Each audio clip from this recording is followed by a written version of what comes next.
It's early summer now, and we're in the immaculate, glorious backyard farmer garden, kind of checking out to see where the pests might be, both chewing insects and plant diseases. And we want you to know what you ought to be looking for right here and now, this time of the year.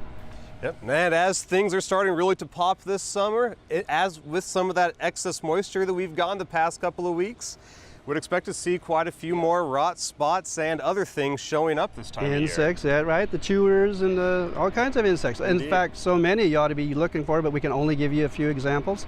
And I'm going to go ahead and take a look right now to see what I can find. Good luck. Hope you find something. Okay, see you later. Well, as far as disease management goes this time of year, one of the big things we're going to want to be focusing on is going to be moisture. So even though we've had a fair amount of moisture recently, really want to make sure we're getting some consistent watering happening. Anytime that we have we're intermitting drought stress with excess moisture stress for those plants, they're going to be a lot more susceptible to various diseases. You also want to make sure that you're avoiding that overhead irrigation. So as best you can, water from the ground so as we're not splashing spores upright onto some of these lower leaves. The other big thing we want to focus on this time of year is as plants are getting quite a bit bigger, starting to put off some fruit, we want to make sure that we are adding the proper support as for these plants.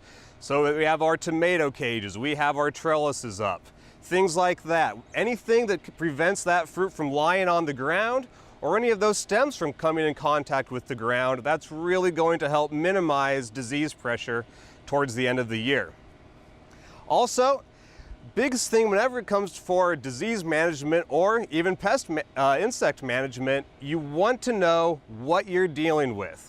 And so if you are just seeing random spots, random things chewing, we recommend that you submit a sample to the Plant and Pest Diagnostic Clinic so we can try to figure out exactly what the cause is so you're not putting out an unnecessary product and wasting your own time and money.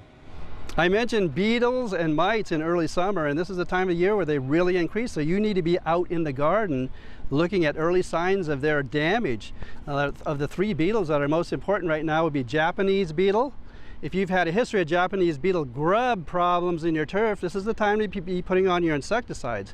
Now for those adults that get on the flowers and the fruits and everything like that and congregate and cause damage, a good time to treat those is with pyrethrins in the evening hours or with neem oil, but not during the daytime. Too much risk to pollinators. And then we have bean leaf beetle, and they ought to be coming out that first generation in the summer, causing holes in the leaves. We have cucumber beetles attacking cucumbers, two species there.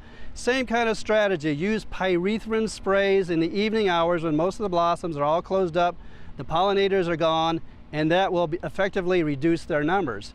And then as for mites, now we have the chigger mites that are starting to reach their peak this time of the year. Remember that don't go into weedy areas, don't go into tall grass areas or the edges of tall grass areas, because that's where you're going to pick them up. Keep your lawn mowed and put on some kind of repellent and you'll be okay.